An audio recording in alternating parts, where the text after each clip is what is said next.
Merry Christmas. This is the podcast of all podcasts Christmas special with some of our favorite comedians that are no longer with us. But Merry Christmas. Enjoy. First up, Greg Giraldo. One guy looks at the other guy and goes, Hakuna Matata, motherfucker, from the motherfucking Lion King. Hakuna Matata, motherfucker. What could have possibly preceded that part of the conversation? What kind of what's your favorite Disney cartoon song debate ends up with Hakuna Matata and motherfucker in the same sentence? That must have just built all day long, Nah, that song sucks, man. I like the other one for that. They're under the sea, under the sea. Nah, man, Hakuna Matata. Don't be a fucking pussy, all right? It's under the sea, under the sea. Hakuna Matata, motherfucker. I was in a subway the other day. This guy screams across the tracks. He goes, yo, Monica! Yo, Monica! Yo, you got AIDS, yo! And I thought, wow, that's how they tell you? That Michael Moore is right. We have the worst fucking healthcare system.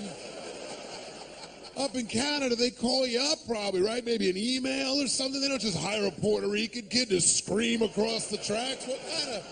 What kind of shitty way is that to get health news? Yo, Greg, your cholesterol's high, son. Thank you, Hector. Thank you for taking time out from your busy schedule of barbecuing on the shoulder of the Cross Bronx Expressway and bringing me up to speed on my health status. They have the Puerto Rican Day Parade here in New York every summer. That's pretty exciting, right? Everybody's so proud of their ethnicity in this city. All over the country, people are so proud of what they are. What are you? What are you? But here in New York, you gotta have parades every 2 hours in the summer, Everyone's proud. They gotta march to show how proud they are, It's like 5 hours of gridlock every weekend because it's the Albanian patron saint of cabbage's high holy feast day or some shit. You gotta sit there waiting forever. You're missing your appointments because 5 fat guys in sweatsuits have to walk a paper mache cabbage god up and down Fifth Avenue. The Puerto Rican Day Parade, though, is great. That is a great parade, the Puerto Rican Day Parade. But you never hear the good things. All you hear is the negative things. But what about the positive, empowering messages, particularly to women that come from that parade?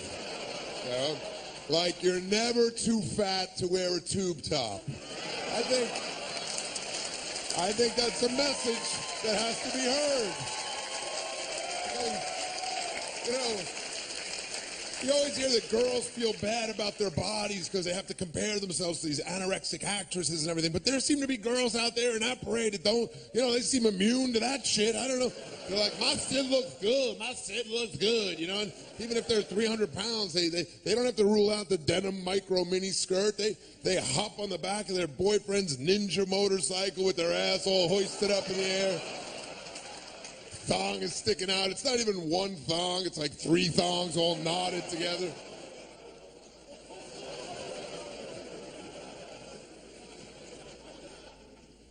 Yeah, it's an amazing, amazing city. People just, people are so crazy and resilient. The plane crashes here in the Hudson River. Plane crashes in the Hudson. In the rest of the country, this is like a heroic deed, Here in New York, like, what the fuck? There's traffic, some dude. Couldn't he have crashed in Connecticut or some shit? He's got to... Even after 9/11, we did shows almost right away. We started doing shows really quickly in the clubs around the city. In some parts of the city, there wasn't even electricity in some parts of the city yet. The subway didn't even go there, but we started doing shows in these clubs because people seemed to want to come out. They seemed to want to laugh. And I couldn't believe it. It was right after 9/11, and there were already people in the audience's bachelorette parties. And I thought, holy shit. I never thought that I would be proud to see a pack of drunken Jersey girls with condoms on their heads. I thought, shit, They are never going to change the American way of life. They just knocked down the World Trade Center, but they couldn't stop this gaggle of squawking twats from going on their penis-related paraphernalia shopping spree and buying their dick straws and condom hats and their "a hard man is good to find" T-shirts and piling into that limo. We're going, Gina. It's your day. It's your special day. We are going in the city. We are going in the fucking city. It's your special day. I don't care what those fucking Mexicans did. We are going into the city.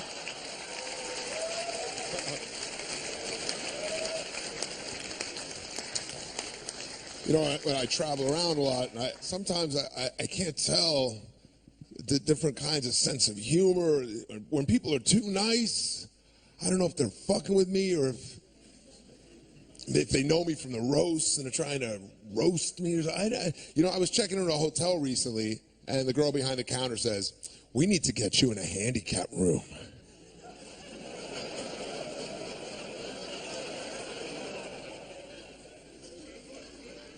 I'm like, all right.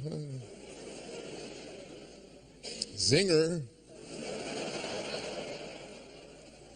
But it turned out she was trying to hook me up with a bigger room. Like, in this hotel, the handicap room is like the big room.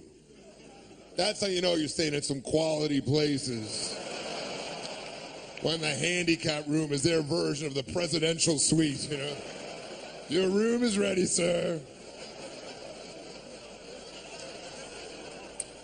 But, I didn't really appreciate it enough at the time, so every time I walked past her, I felt like I had to really show some appreciation. So I'm like, thank you, what a room, thanks. Really is everything you said it would be and more. I never imagined that one day I might shit with my feet 3 inches off the ground. Very nice. That little waist height peephole is very helpful. Oh, hey, these balls don't seem threatening at all. Come on in. Oh, are you housekeeping? Come on in. How come when you put the do not disturb on the door, that doesn't seem to apply to the housekeeping? Or the housekeeping, I have the fucking do not disturb sign on housekeeping. Who else is it intended for? Pretty much you were the only person I thought might swing by. I'm in a fucking hotel. It's not like I invited a whole crew of people to come over and then changed my mind at the last minute. Nah, you know what, on the other hand, I got a bunch of old friends coming over at 7 a.m. You know what? Maybe not. I saw one of those Hummers, those giant Hummer cars with handicap tags on it. Yeah. I thought, wow, I never realized that being an asshole was technically a handicap. But who knows?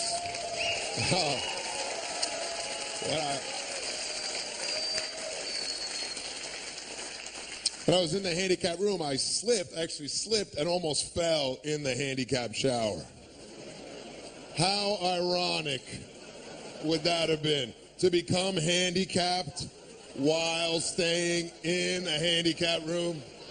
Sorry, sir, you'll never walk again. Well, ordinarily I'd be upset, but I'm all hooked up with a place to crash for the next couple days, so I'm pretty cool with it. It takes the edge off a little bit. We're going to hear a lot about energy policy. We need to cut our dependence on foreign oil. Cut our dependence on foreign oil. How do you think we're going to do that? Drive small cars? You think we're going to drive small cars in America? Of course not. We can't do it. We'll never drive small cars. We can't do it because we have big, fat kids. Big, fat, fucking waddling weebles. Have you been to Disney World in the last 10 years and seen these bags of shit wheezing and waddling? All fucking red-faced and sweaty. You're not supposed to be winded when you're 9 and you're on flat ground. I don't care how excited you are to get to the snow cone. You shouldn't be these little fat fucks. They act like they're working through the desert. Is that a mirage? I really want cotton candy. Is that a vendor of cotton candy? A purveyor? What kind of child says vendor? Is that a purveyor of fine, sugary treats? One hopes that that is a vendor and not a figment of my 8-year-old imagination. These fat children, God bless them, holy shit. They don't even walk anymore, these kids. You see these little fat kids in park, they don't even walk. They just come gliding by on those Healy wheels. Fat kids on wheels, is that a good idea, do you think? Kids don't burn any calories in a modern world. Now we put wheels on them? What the fuck? Why don't we just bolt the wheels directly into their spines? This way they don't even have to sit up. They can lay flat on their back and we can roll them around from snack to snack. All they do is fucking eat and snack and fatten up by the second. I mean, you can't fight it. You can't fight it. People blame the parents, right? It's the parents' fault. I used to blame parents for that kind of shit until I became a parent. And now I blame someone else. Because you can't battle the American junk food industry. They have cartoons and movies and all kinds of shit that are sponsored by their double sugar smacked crack pops or whatever the fuck they sell for these kids. You think once a kid tastes one of these things, you're going to get them to eat celery sticks after that? Are you kidding? They just watched a movie where this candy treat makes robots fly. You think you're going to get them on the celery sticks? Come on, eat the celery. It's good. It's got fiber in it. Yeah, I know those make people fly, but these will keep you from getting polyps in your 60s and your rectum. Come on. Can't you be a little more forward-thinking, you fucking 8-year-old? Grow up a little. Eat these carrots. There's beta carrots. It's good for your eyes. You don't want to get short-sighted later on. Believe me, it's really a problem. You got a better chance getting a crackhead to switch to eggnog at that point. This whole generation of kids is fucked up. I don't know what we've done to them. Every one of them's got breathing disorders and allergies to everything, and fuck, they're all on pills. And when I was a kid, if you had asthma, people beat the shit out of you. Because it was unusual. Nobody had it, so people picked on you. Now, every kid's got some sort of apparatus and, helmets and pills and all kinds of shit. They pick on the kid that doesn't. Hey, check out the nose breather. Ha! Why don't you walk up some stairs, faggot? Next is Patrice O'Neal. If you didn't have to give up that power that you have, which is our weakness. That's our weakness. It's very difficult. I'm telling you, man. Like, I don't want to be with other women, ever. Like, I want to just walk down the street and go, I never need to look at another woman again because I'm with the last woman I'm ever going to be with. And I'm like, but it ain't real. It's just... Like, no guy wants to cheat and hurt his woman, man. That hurts. First of all, think about what cheating is for a second, ladies. Cheating is a man. He sneaks out of his own house to go, find some happiness behind your back so your feelings aren't hurt.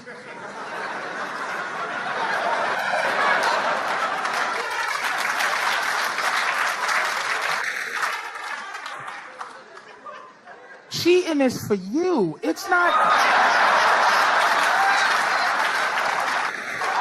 for me.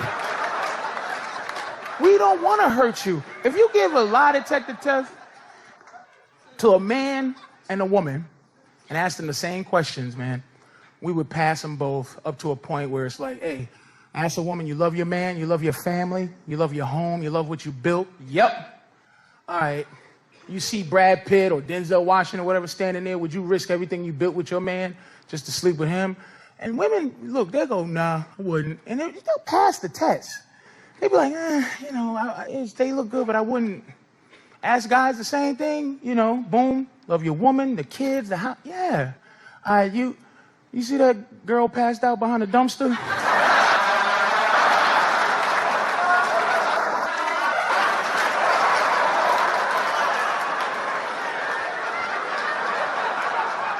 Would you risk everything for a passed out woman behind a dumpster?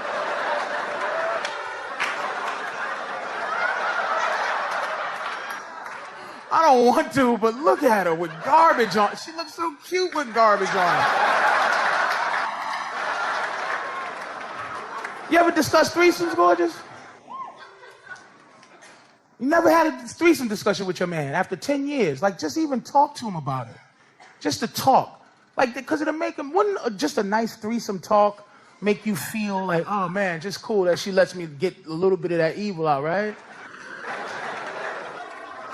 And by the way, ladies, a threesome is 2 girls and a guy.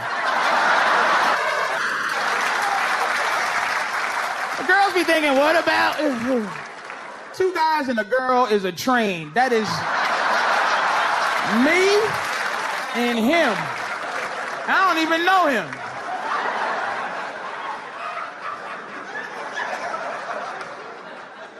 And he better not look me in the face. Like, nigga, just get your dick sucked. Why are you staring at me? Let me fuck my half of the torso. Catch this nigga blinking at me while I'm trying to fuck my half of the body. Damn. Damn, man. Nigga don't have train etiquette.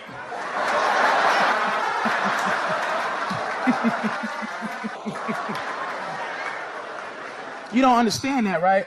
Women don't relate to that crap because you don't understand how much, to get sex for a guy, man, it's hard. It's harder to get sex than it is to find love. I swear to God. Women hold down, you gotta be smooth to get, I'm telling you, to get through that because women are like the beef eaters from England with the big hats and them dudes be, who goes there? You trying to like charm your way into the palace and you just be like, tickle, tickle, baby, tickle, tickle. And she's just, you're not gonna get through. Oh, come on. And that's skill. Women you don't have it because you don't need it. You don't have to have swagger to get some tonight. You don't. You can just point at it. You can look at a guy, right, catch his eye and go like this and he go, me, and then you just point right there. And don't be sexy. Don't be like, ooh, just, and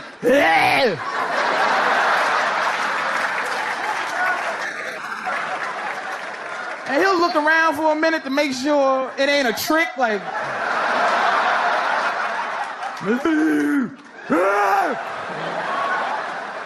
Monsters is giving up pussy, man. What I'm gonna do? What I'm gonna do? Say no?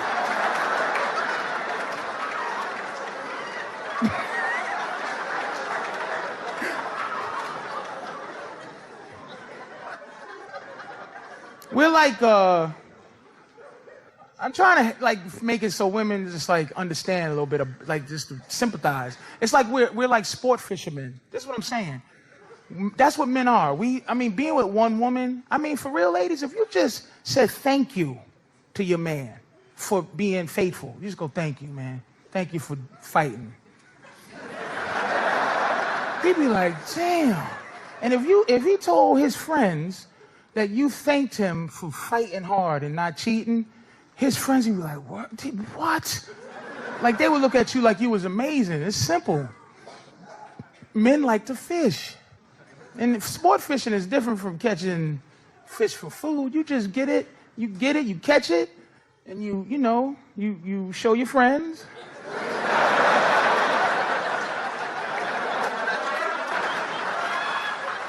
Because you want them to know that you can catch fish.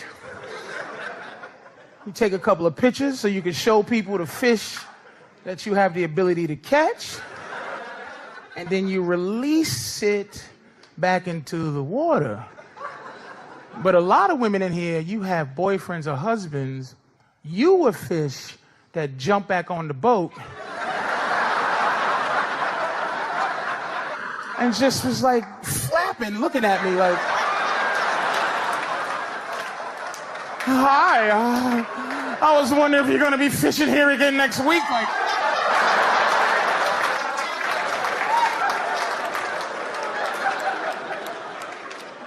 yeah, for other fish. Get off my boat. Is that how you treat all the fish? You'd be like, oh, God damn. Nope, I'm sorry, sweetie. You're the last fish I ever wanted to be with. Now you stuck. Stuck with the last fish who was loving you and fighting hard to be on your boat. Then she got comfortable, and now instead of doing this, she's like, so we've been together for like a year now. Why do you still have a boat? You'd be like, so what you trying to say? I can't catch fish no more? Why do you need to catch a fish? Because if I lose my ability to catch fish, then you're not gonna find me sexy no more. So you gotta smell fish on me so that you know I can catch fish so you can act right.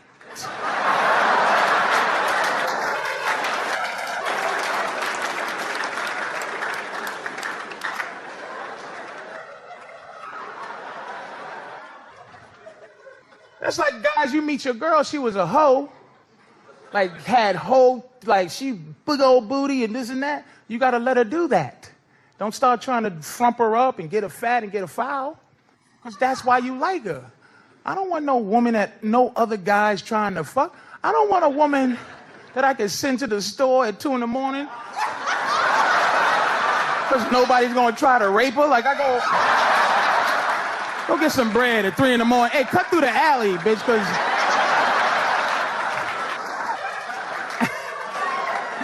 Because I talk to the junkies. They don't want it. They don't like it.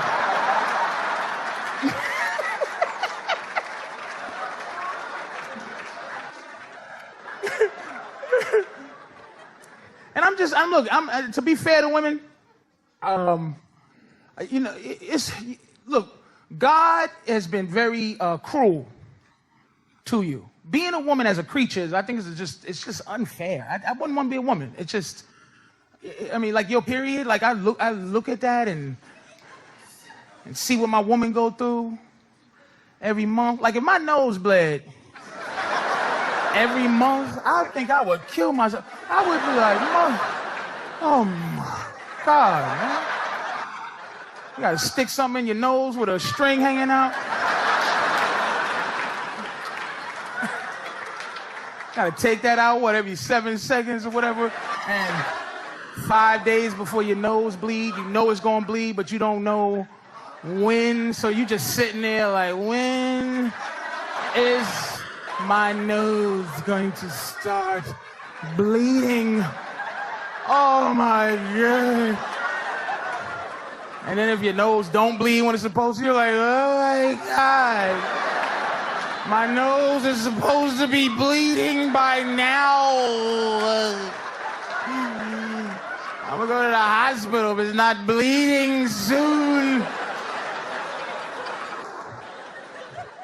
And y'all get horny. And my woman gets horny on her bed. Oh my God.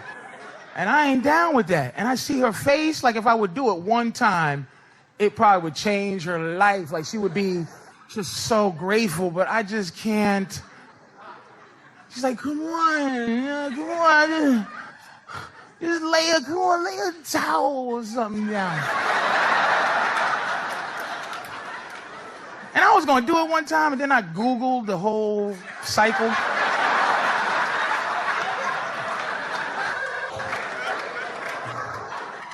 It's all kind of stuff. I sharpen the mop stick. Every month I just poke. I go, yeah, get back. Yeah, back. Get in the closet. Get out of here. Sliding some raw meat under the door. Eat that for a week. Ah, get back.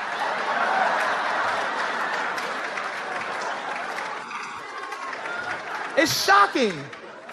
Like I know, look, like I said, I'm 40. I can feel my sex drive, right? I still love women, but I don't feel like having sex like that. But I still love looking at them like, oh. But here's what God did for men. He turned my horniness into creepiness. Like, so I can have a good time sitting at the mall watching chicks trying on sneakers at the Foot Locker with the creepy face, like,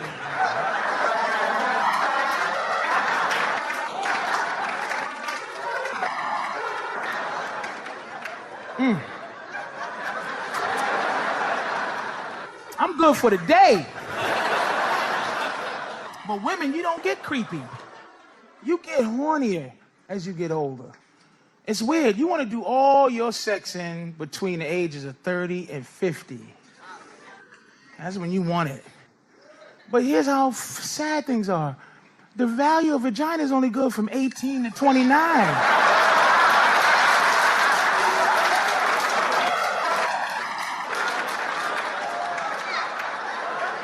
Pussy get old like bread, not like wine. I don't want the waiter to bring me a vintage glass of twat. You'd be like, would you like a 52 stinky vagina from the funk region? You'd be like, ugh, nigga, you ain't got a better year than that. You ain't got an 89 down there? Give me an 89. I don't care what it is. Water, just 89. I'm not saying you're not sexy if you 40 or whatever. The wonderful Mitch Hedberg.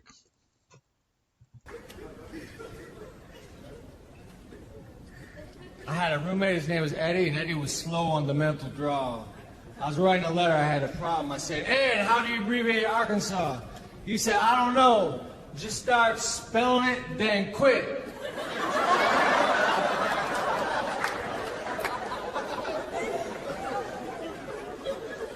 Like we had a refrigerator with a hard-boiled egg inside. After a few days, the shell started to crack.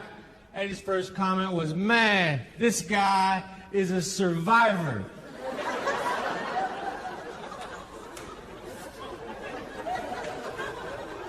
Like if you're walking down the street with Eddie and a car pulled up to you and two guys got out with ski masks and guns and said, get in the car, we're going to kidnap you. Eddie would have said, shotgun.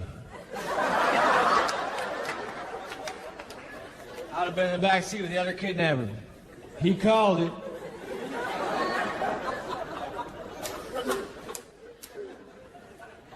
Last time I called shotgun, we had rented a limo, so I fucked up.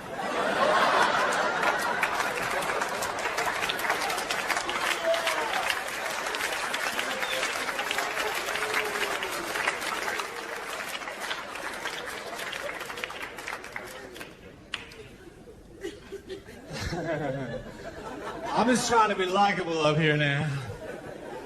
I had to be likable. It's all about likability, really. I was at a casino, I was standing by the door, and a security guard came over and said, you're going to have to move. You're blocking the fire exit. As though if there was a fire, I wasn't going to run.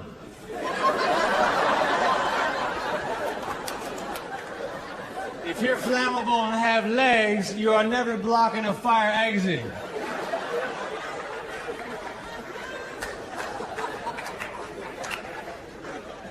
I love casinos. I like to gamble, you know. Like whenever they advertise a casino, like a billboard, they'll show like a guy winning money, like a guy holding bags with a money sign on them. But that's what happens the least. It's false advertising.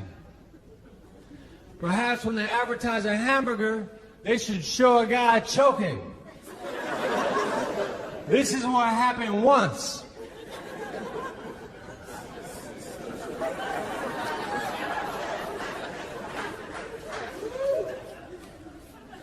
I got my hair highlighted because I thought some strands were more important than others.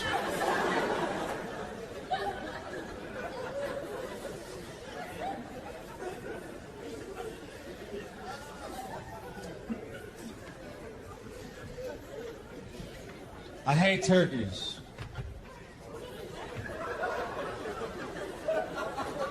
If you go to the grocery store and you stand in front of the lunch meat section for too long, you start to get pissed off at turkeys. You see like turkey ham, turkey pastrami, turkey bologna. Somebody needs to tell the turkeys, man, just be yourself.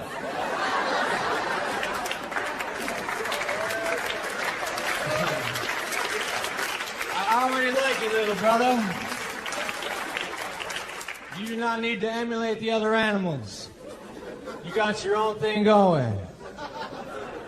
I used to draw you. You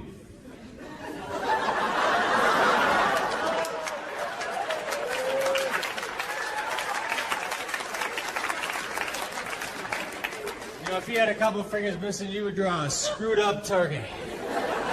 That turkey was in an accident. If I had none of my fingers missing, I wouldn't type any slower.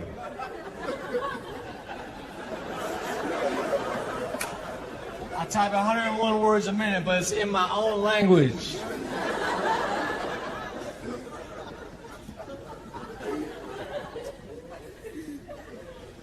I used to do drugs. I still do, but I used to too.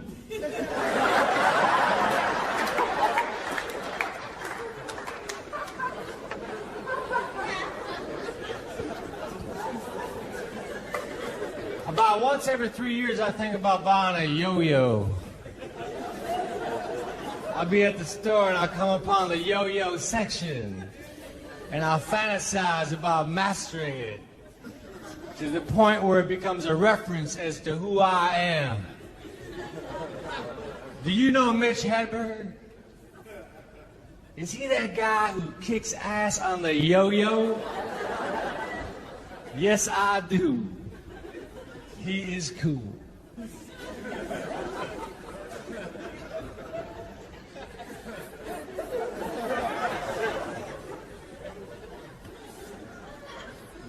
I go to a lot of bars when I'm on the road. A lot of bars have black lights. So when a bar has black lights, everybody looks very cool. Except for me. Because I was under the impression that the mustard stain came out.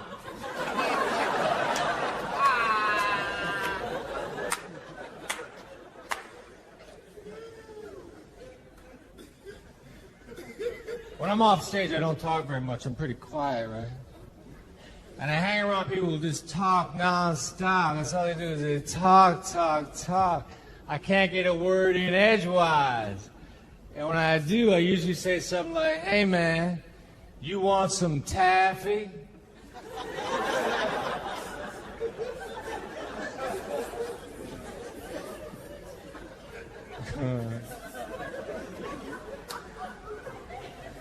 You don't get that joke? I got a feeling y'all don't get half my shit. What's up with that, man? Special.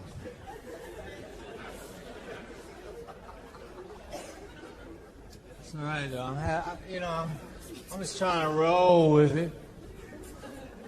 I smoke cigars occasionally. I don't know a lot about cigars. Like a man at the cigar store, the man behind the counter said, what kind of cigars do you like? It's a boys.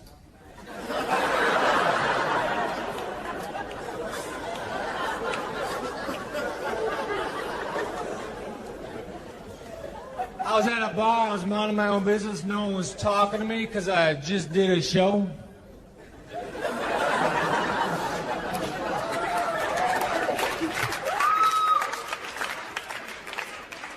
This guy bumped into me, which is cool, but he didn't apologize. He said, move. And I thought that was rude, so I said, go to hell. Then I started to run. He caught up with me. He had a mustache, a goatee, a pair of earrings, a pair of sunglasses, his hair was in a ponytail, and he was wearing a hat.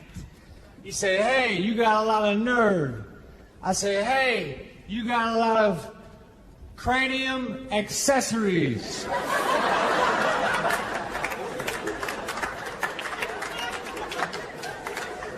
This is a smart crowd. When I play the dumb crowds, I have to say, you got a lot of shit on your head.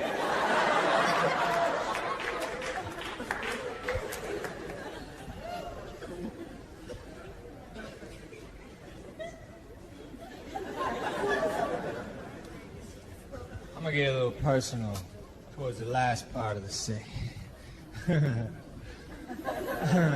I'm gonna do it from a sitting position.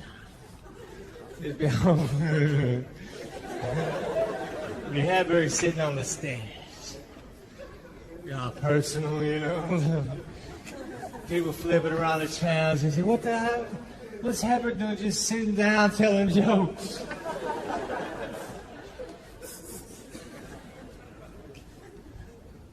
acid was my favorite drug. Acid opened up my mind. It expanded my mind.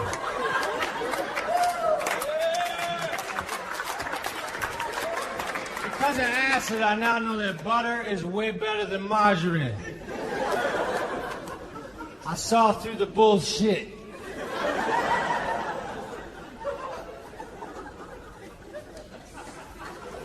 When I was on acid, I would see things like beams of light.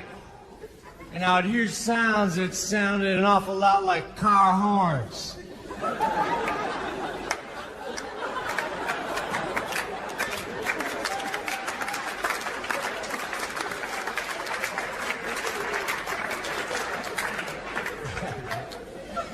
When we were on acid, we would go into the woods, because when you're in the woods tripping, there's less likely a chance he'd run into an authority figure.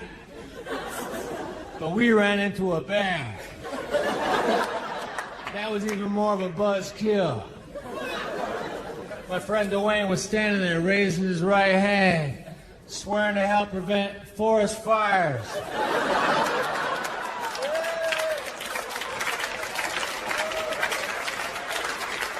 We got him away from the bear. He put his arm around my shoulder. He said, "Mitchell, smoking is way more intense in person."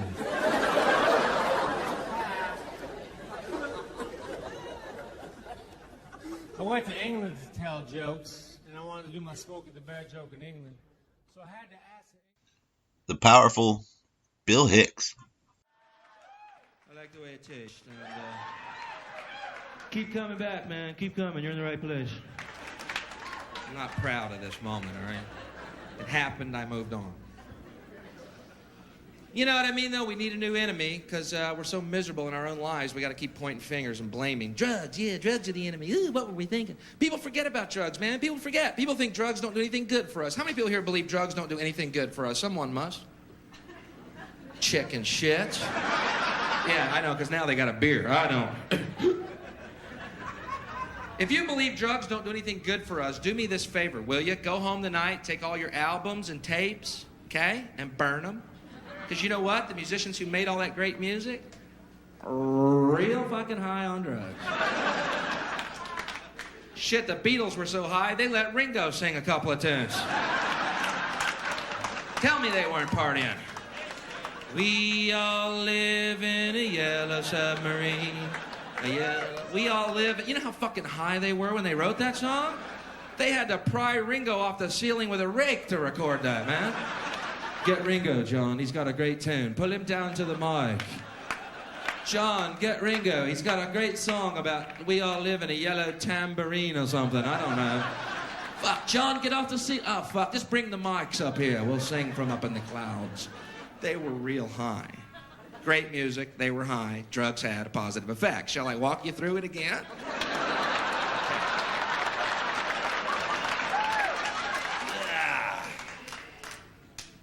Gotta have an enemy, though, because we're so miserable. We gotta keep blaming something, right? Let's blame some more stuff. Drugs, good. Rock and roll. Every few years, rock and roll becomes the big enemy, doesn't it? Like this Judas Priest trial. Did you follow this? You know the story? Two kids, big fans of Judas Priest, listened to this album and then went out and killed themselves, and the parents sued the band Judas Priest. Okay, first of all, two kids, big fans of Judas Priest, commit suicide. Wow. Two less gas station attendants in the world.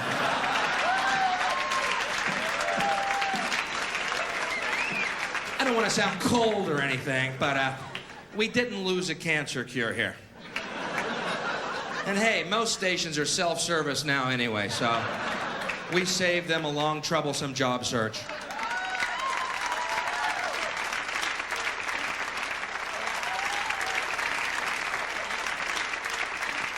But they tried to prove there were subliminal messages on this album telling you to kill yourself. Now, I may be naive, but what performer wants his audience dead? I'm having trouble with the whole fucking theory. What are these guys in the band doing? I'm fucking sick of it. I am fucking sick of it. I'm sick of the touring. I'm sick of making $400,000 a fucking night. I'm sick of the free drugs, the free booze, and the groupies blowing me dawn to fucking dust.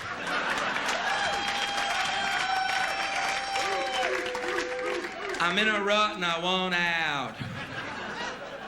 We got all those concerts coming up. I know it sucks. Unless... Ian, Nigel, come here. I just had a fucking idea, man. What if, Ian, let's just say, what if... Open your mind real wide now. What if we kill the fucking audience? Could I go back to my day job? I could sell shoes again. Just doesn't make a lot of sense when you talk it through. But every few years, they try and nail rock and roll. Remember this shit? You play certain rock albums backwards, there's satanic messages. Let me tell you something. If you're sitting around your house playing your albums backwards, you are Satan. You needn't look any further. And don't go ruining my stereo to prove a fucking point either. Come here, listen.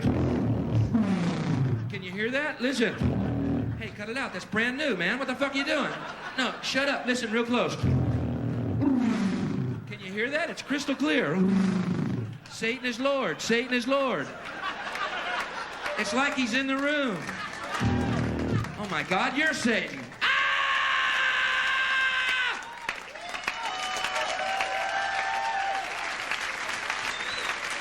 Satan, ruiner of stereos, destroyer of needles.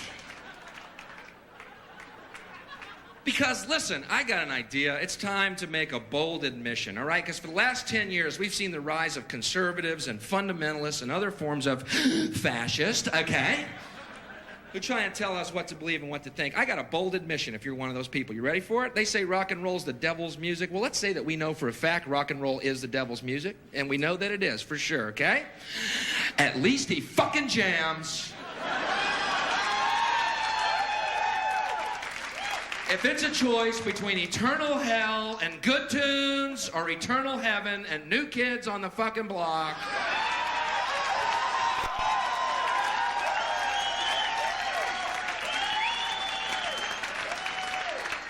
I'm gonna be surfing on the lake of fire, rocking out. But you know, if you play New Kids on the Block albums backwards, they sound better. Gives them that edge they're missing, you know? Put some hair on their balls.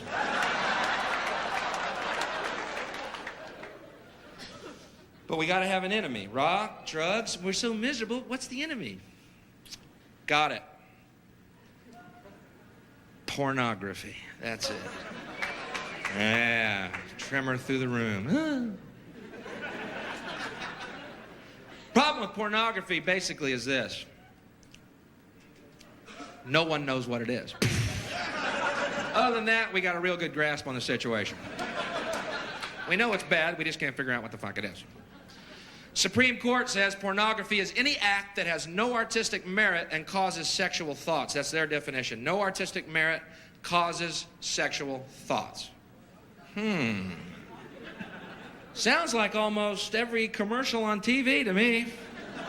You know, when I see those two twins on that Double Mint commercial,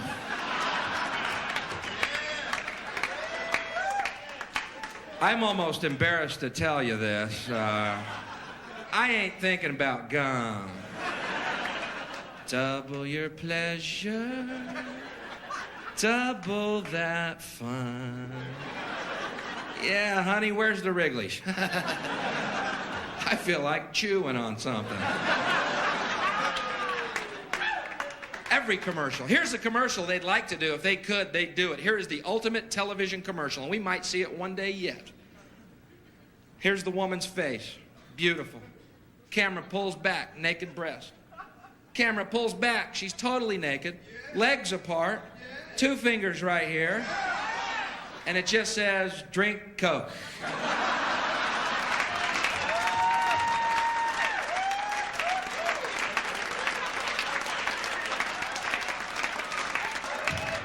Now, I don't know the connection, but I'm drinking lots of fucking Coke.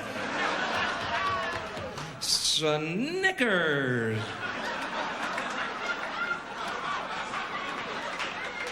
Dr. Pepper.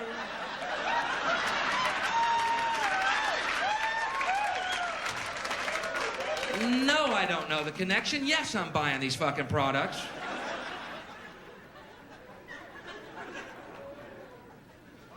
But you know, what does that say about us, man? Causes sexual thoughts as a subject of fear.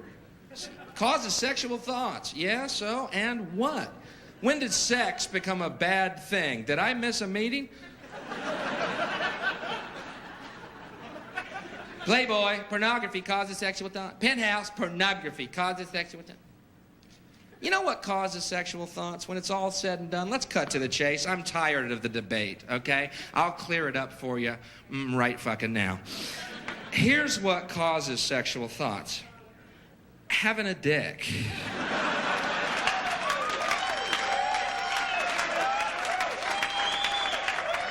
End of story.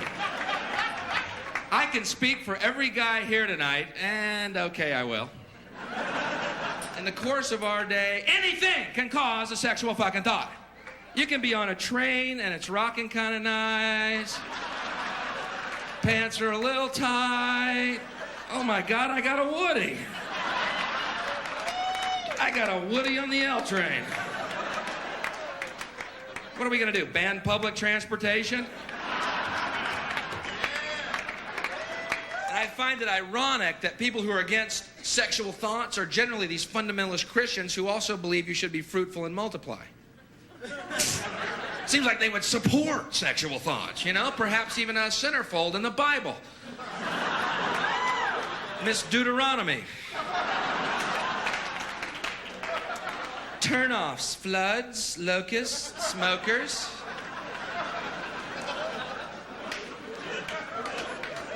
I actually did that joke in Alabama, right? These 3 rednecks met me after the show, man. Hey, buddy, come here.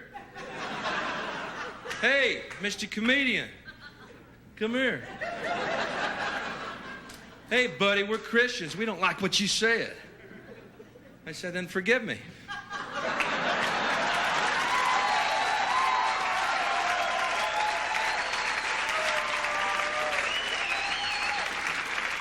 Seems so obvious. You know? But we gotta have an enemy, man. I'm tired of enemies. I'll be honest with you. I'm sick of enemies. I got no fucking enemies, okay? Okay. It's just a strange world. I don't know what we choose. Why we choose the things we do as a collective. You ever wonder that? You know what I mean? The fact that we live in a world where John Lennon was murdered, yet Milli Vanilli walks the fucking planet, you know? Bad choice. Just from me to you. Wasn't a good one. But isn't that weird? We always kill the guys who try and help us. Isn't that strange? And we let the little demons run amok. Always. John Lennon, murdered. John Kennedy, murdered. Martin Luther King, murdered. Gandhi, murdered. Jesus, murdered. Reagan, wounded. You know. Bad fucking choice.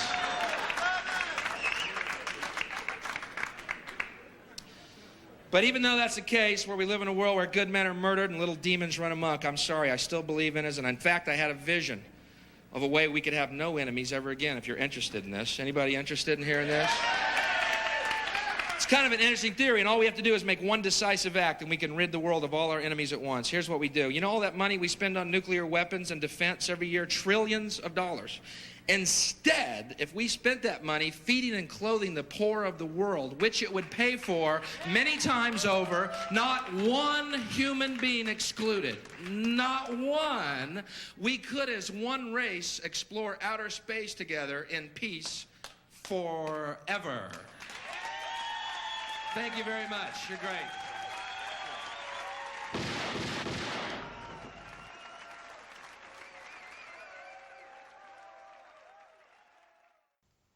Bernie Mac. Well, yeah. He's like a motherfucker. I'll break your little motherfucking jaw. These little son of bitches something else, man. These little kids tell you what to do. See, now we some punk-ass parents. Parents today, we pussies. Because we weak. We want to be friends. Motherfucker kid tell you, I ain't gonna eat that. What type of shit is that? Motherfucker don't eat. I hope you get dizzy like a motherfucker.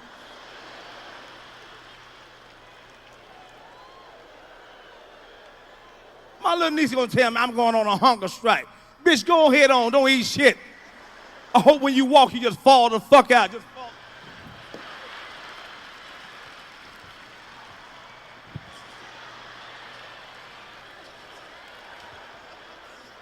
Fuck you. You gonna hurt me because you ain't eating, ain't that a bitch? Kids a motherfucker, man. Kids is bitch, man. See, when I was a kid, see, we had that mother man used to hit you in the motherfucking throat, make you bite the back of your tongue and shit. You know when you ever cry when you a little kid, when you cry, you holler. Then it's like a 7-second pause. Then after that pause, it's a scream. You fucked up. When they hit your ass, ah!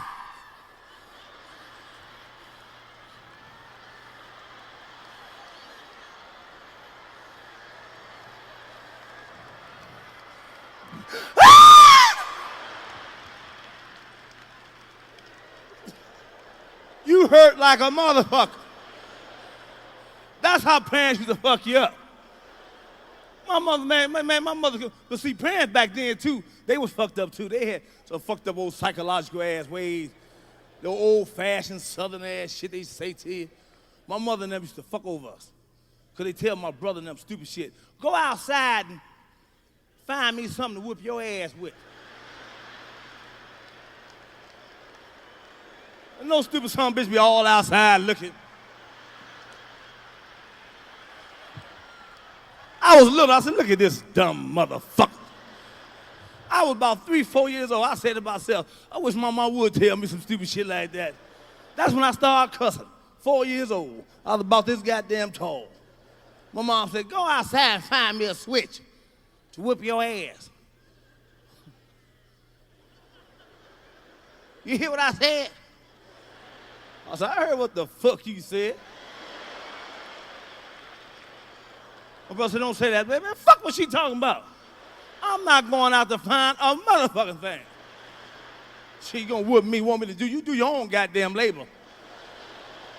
My brother said, don't say that. I said, fuck that, I'm gonna get a whooping anyway. It don't make no goddamn difference. Fuck that. I'm not going to find shit. Oh, man, we all cussed our family out. But we cussed our shit out with her. We had class about it.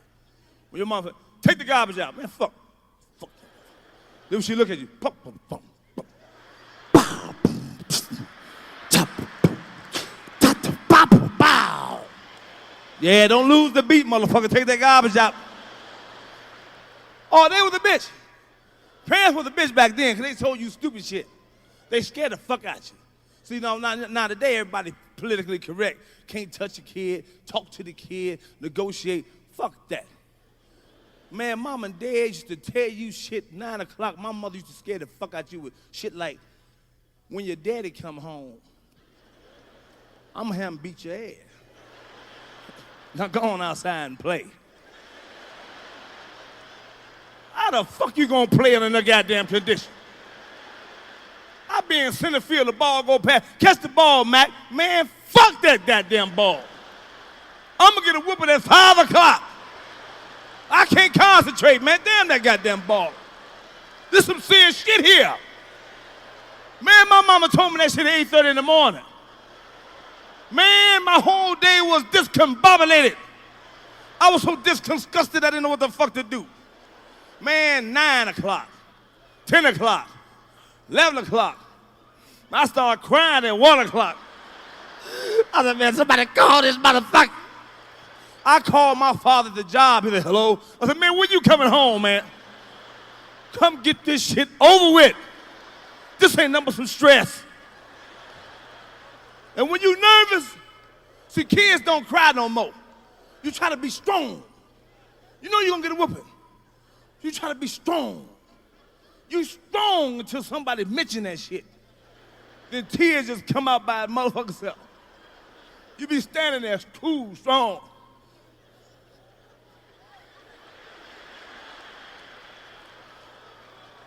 What time your daddy coming in? I don't know what time that motherfucker coming in. But God damn it. That's how my mom used to do. Come to school, when they come to school on you, and walk in the door, you be clowning, acting a motherfucking fool. And somebody, mama walk in the door, you look, you sit down quicker than some bitch. And everybody in the class be whispering, who mama that? Who mama that? Who mama that? You can always tell who motherfucking mama it was. They be playing like they busy.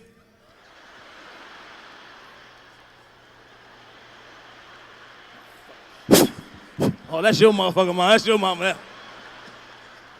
That's your motherfucking mama. But see, we grew up under whoopings, but we all grew up and became good people. See, now, I don't know what the fuck going on now. Sex, too much sex. Every time I turn around, I'm so sick of pussy, I don't know what the fuck to do. No, man, pussy make me sick. That pink motherfucker something else. That pink bastard, man, is a drug. Don't tell me I'm wearing the patch right now. Don't tell me.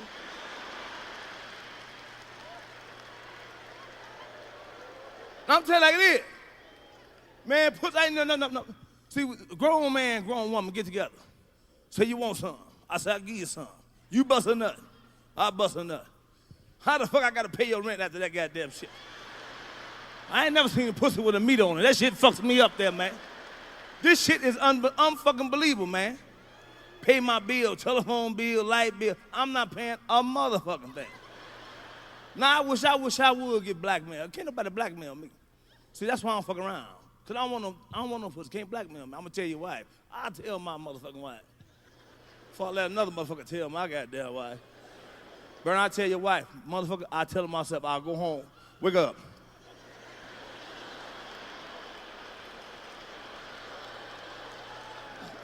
What's wrong? Wake up, just listen. Keep your hands so I can see them.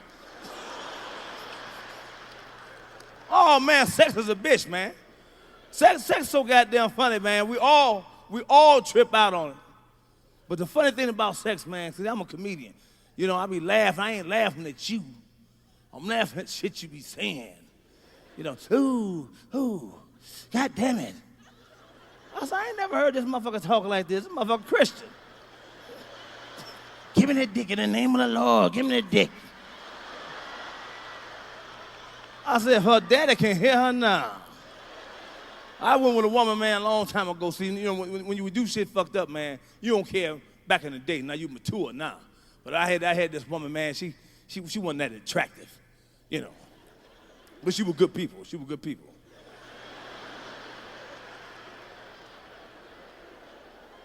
She had a cracked tooth, you know, her tooth. But no, she was good people, though. She was good people. Her tooth was cracked at a 45-degree angle, you know. She was good people, though. She was good people. And you know, when she was giving me mouth to mouth, you know what I mean? And see, back then, you don't give a fuck where you get it from, long as you get it. And shit, when me and we so goddamn stupid, shit be hurting. But we still won't say shit, still try to take it like we strong. She was cutting me, she was tearing it up, she was snoring it, you know? And I'm sitting there trying to take it, you know? I couldn't handle it, I said, you're cutting it.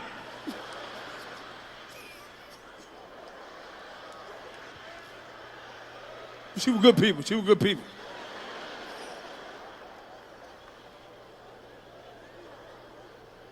Oh, we all do some crazy shit now.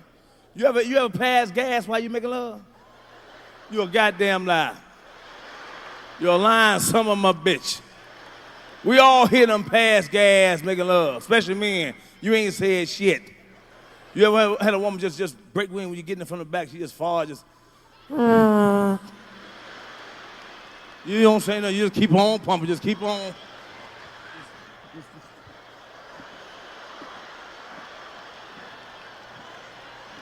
You don't say nothing.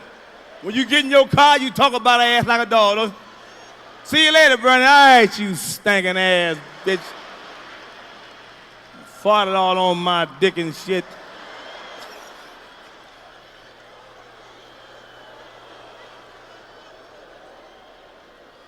Oh, women a trip, man. Women, all of us, men, we've been doing things, sex so fucking funny, communicating and say, I want you to do this. I want you to do that. You don't do this anymore. But all sex ain't never mentioned. Women don't like to suck no dick. They don't like to suck no dick.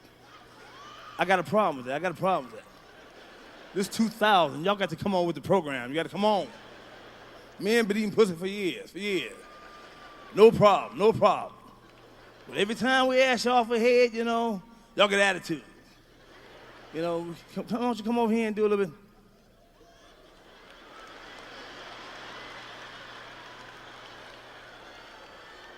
What you want me to do? Fuck it, don't worry about it. I do it myself. That's what you're gonna have to do. Or let your mama do it, because I ain't doing a motherfucking thing. What my mama got to do with it? My mama had her day. She ain't got nothing to do with this shit. You know, women is funny, man. But all of us in here scared of women. I've been married 25 years. For some, my wife married about 5. She about right here. Let me see them. You thought about it too, motherfucker. You thought about it. You know, I ain't never hit my wife. I swear to God, I ain't never hit, but I thought about it. You know, and if I did drugs or something this one time, I have an excuse. I'll fuck my wife up, man, I'm telling you. Cause that son bitch, man, she know I ain't going nowhere, man. When women know they got you, 25 years, she was 15, I was 16, she know I ain't going nowhere. Now she be talking all smart, so y'all clapping. So that's beautiful, ain't it? Yeah, I know it's beautiful, yeah, motherfucker. That little son bitch think she own me, man. Be talking all smart, you know, telling me what to do. You know, yeah, I know she is. But see, black women want to be your mama, your daddy, your pastor, your counselor, policeman. You know, they want to be the dick. Yeah, we are. Y'all ain't right shit. I know they want to be your wife. They want to tell you what to do. My wife gonna tell me one day. I said, babe, I'll be right back. She said, you ain't going nowhere tonight. I said, you want to see my motherfucking birth certificate? I'm growing like a son bitch. She said, well, take your punk ass out and see what the fuck gonna happen to you. Now, for some reason, when she said that, I knew she wasn't playing. I got nervous like a motherfucker, you know.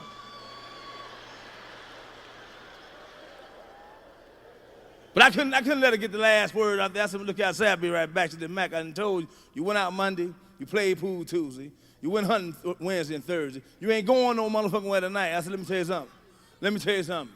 I said, watch, see if I go. Yeah, I went. Shit. I mean, you don't tell me where the fuck I went. I'll bust your head to the white meat. You don't tell me where the fuck I went. Matter of fact, you look just like her motherfucking ass. Come close and see once you leave, baby, the motherfucker bleed. Goddamn, I'm sick of your ass too. You look just goddamn like. Ralphie May.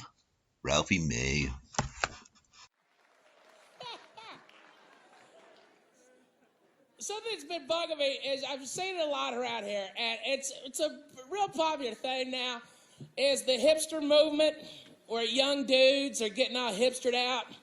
You don't know what this is, okay? You've seen them. They're douchebaggy dudes, okay? All right, that are wearing pants that are way too tight. Way too tight. All right, just a little hint, young men.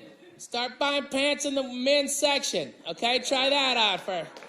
I'm just saying, maybe it's me. Maybe I'm old-fashioned, but you shouldn't be able to tell a dude's got camel toe from the back.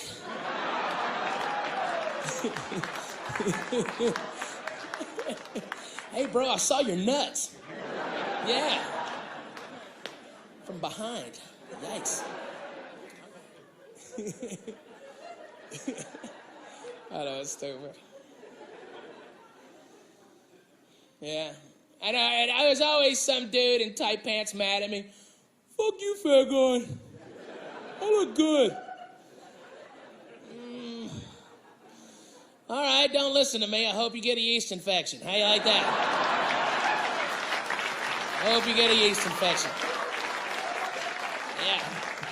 I hope your manginer's itching and burning. That to me's funny. They get all worked up. What I don't care for, what I really don't like, is that they're wearing these big dumb hoop earrings. You know, where they got a hockey puck in their ear. Does that bother anybody but me? It's so gross. Oh! Stupid hockey puck in your ear. You fucking gross me out. So gnarly. Ugh. What makes that? I mean, who decided that was a good look? You know, hey, I'm gonna put a fucking ashtray right there in my ear. It's so gross. It's all stretched out. You do know, guys, that's not coming back, right? You don't take the ashtray out to the next day. Oh man, I can't even fit my hockey puck in it now. It's all shrunk back up. You know it stinks too. Ugh. You know it does. It smells like bologna and fucking belly button lint. Gnarly. It's always white people too. Sorry your mama didn't read to you, but get shit out of your ear. Gotta man up sometime, you know? Can't just go like that. It's either white people or Mexicans that think they're white. You know what I'm talking about. Mexicans will tell you, they're like, look here. Oh, you think you're white, bro? Okay, go to a bank, they'll tell you. Every time I mention that it's only white people that do that, some white dude with one of them big dumb hockey pucks in his ear will come up to me. Bro, this started in Africa. Yeah, but you don't see black guys with that shit in their ears now, do you? No. Black people don't do that. Because they learned. Their grandmama told them the truth. That's how black people got caught in Africa. They grabbed him by the jug handle right there. They got him by the jug handle. Get your ass over here. They got him by that jug handle. Now, some people are upset with me. That is not PC, okay? Ralphie, are you saying that the reason black people got caught and put into slavery was because somebody caught them by their jug handle? Yeah. That's exactly what I'm saying. Got them right there by the earlobe, the jug handle earlobe. Okay, your hypothesis is that there was a bunch of white people that were faster than black people. What makes more sense, your theory or mine? Mine. Mine's based somewhat in reality. I ain't never met a bunch of white people faster than black people. Stop. I'm sorry. You think some pilgrim-looking dude is gonna, with a fucking dumb hat and buckle shoes, is gonna outrun Kunami, a Zulu warrior who can run 28 miles through lion country? Stop.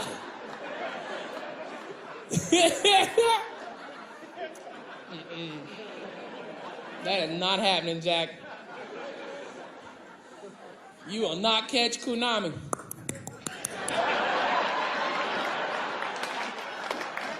Unless you get him by his jug handle.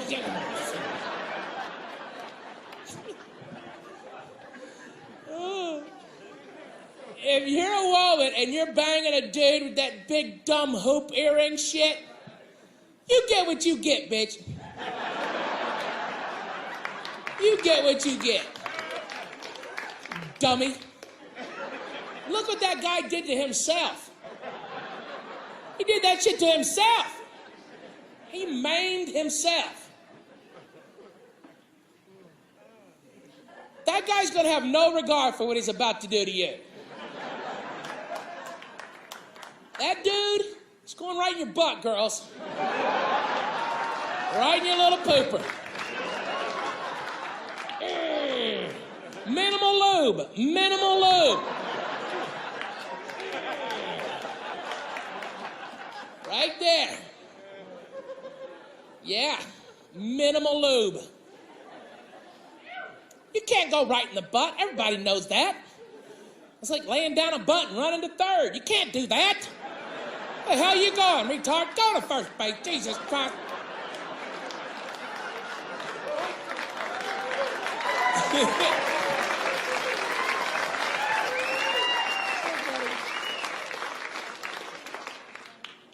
And then they've got the dumb beards. The big dumb beards is what they're wearing now. Okay, if you're like a construction worker or a mechanic You know, a biker, a football player, a felon.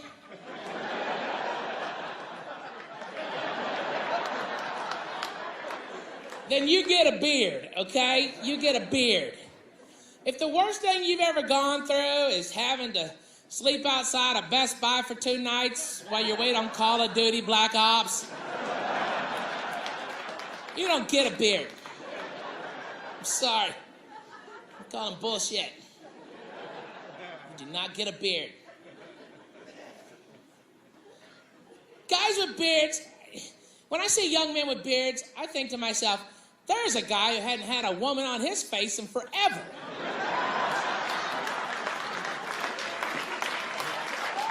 Yeah.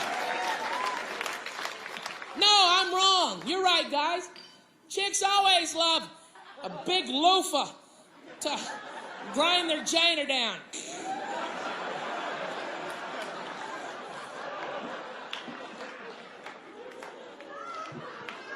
Shave your dumb beards. Or don't boo-hoo, you can't find a job, stupid. And with the ears, man, you're gonna have to lie to your grandchildren or have an operation. You think anybody ever thinks about this? I'm gonna have an operation to fix my dumb ears. I'm gonna have to lie to my fucking kids and grandchildren. You know? Granddaddy, what happened to your ears? Well, I guess it was back in 2013.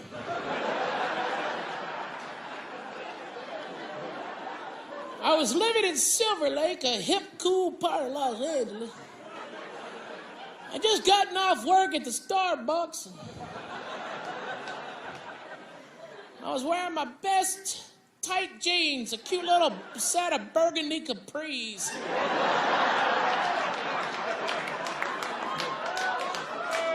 Yeah.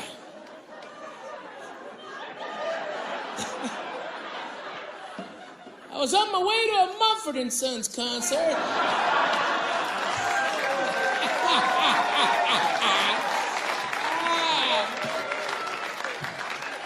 When I got attacked by a bear.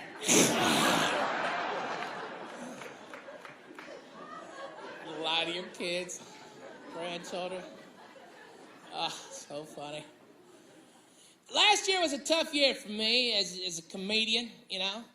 Everybody was political. Everybody was mad at each other. I don't know if y'all felt that too, but I mean, there was a real line between, everybody. And people got really worked up, man. I mean, Last but not least, George Carlin. Merry Christmas. But in the bullshit department, a businessman can't hold a candle to a clergyman. Because I got to tell you the truth, folks. I got to tell you the truth. When it comes to bullshit, big time, major league bullshit, you have to stand in awe. In awe of the all-time champion of false promises and exaggerated claims, religion. No contest. No contest. Religion easily has the greatest bullshit story ever told. Think about it. Religion has actually convinced people that there's an invisible man living in the sky who watches everything you do every minute of every day. And the invisible man has a special list of 10 things he does not want you to do. And if you do any of these 10 things, he has a special place full of fire and smoke and burning and torture and anguish where he will send you to live and suffer and burn and choke and scream and cry forever and ever till the end of time. But he loves you.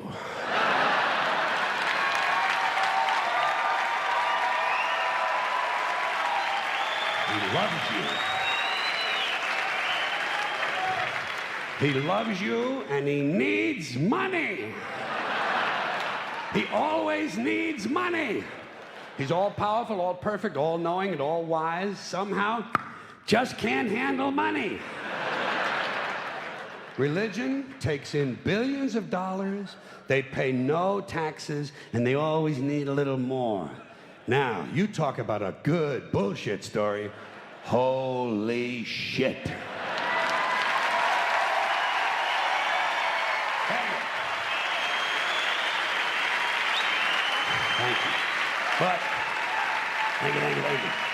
Thank you very much. But I want you to know something. This is sincere. I want you to know, when it comes to believing in God, I really tried. I really tried. I tried to believe that there is a God who created each of us in his own image and likeness, loves us very much, and keeps a close eye on things. I really tried to believe that, but I gotta tell you, the longer you live, the more you look around, the more you realize something is fucked up. Something is wrong here. War, disease, death, destruction, hunger, filth, poverty, torture, crime, corruption, and the ice capades. Something is definitely wrong. This is not good work. If this is the best God can do, I am not impressed. Results like these do not belong on the resume of a supreme being. This is the kind of shit you'd expect from an office temp with a bad attitude. And just between you and me, in any decently run universe, this guy would have been out on his all-powerful ass a long time ago. And by the way, I say this guy because I firmly believe, looking at these results, that if there is a God, it has to be a man. No woman could or would ever fuck things up like this.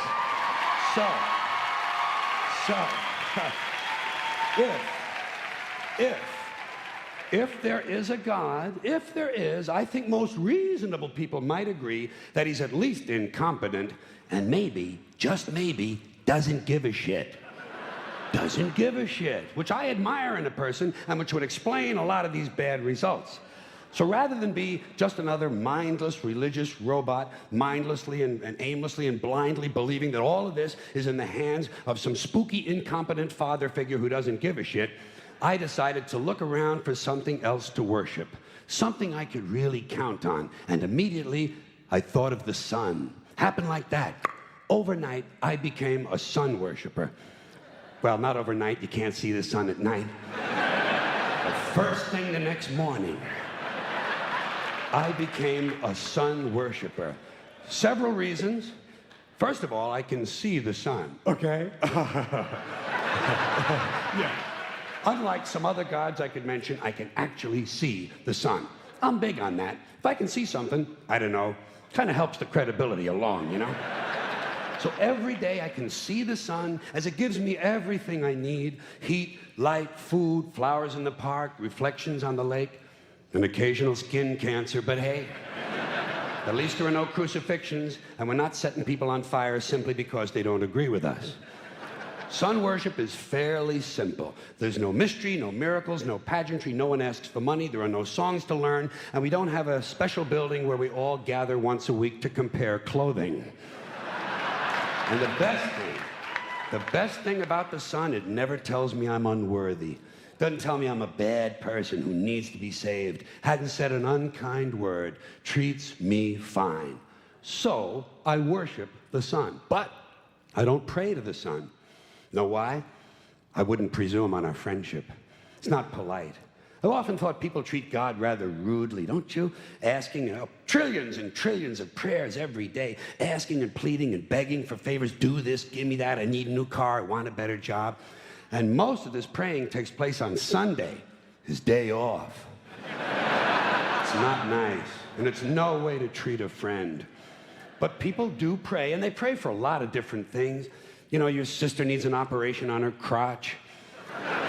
Your brother was arrested for defecating in a mall.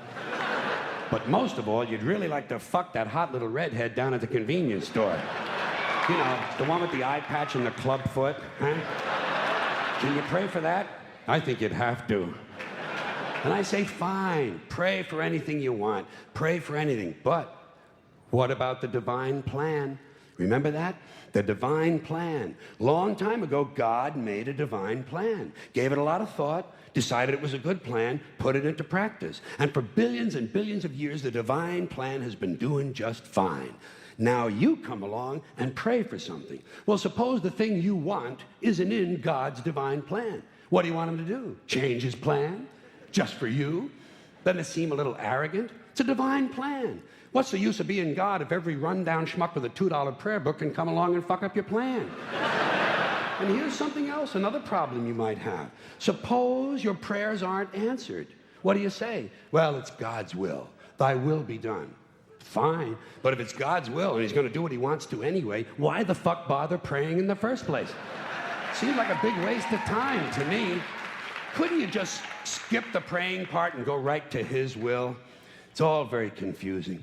So to get around a lot of this, I decided to worship the sun. But as I said, I don't pray to the sun. You know who I pray to? Joe Pesci. Joe Pesci. Joe Pesci.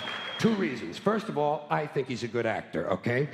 To me, that counts. Second, he looks like a guy who can get things done. Joe Pesci doesn't fuck around. Doesn't fuck around. In fact, Joe Pesci came through on a couple of things that God was having trouble with. For years, I asked God to do something about my noisy neighbor with the barking dog. Joe Pesci straightened that cocksucker out with 1 visit. It's amazing what you can accomplish with a simple baseball bat. So I've been praying to Joe for about a year now. And I noticed something.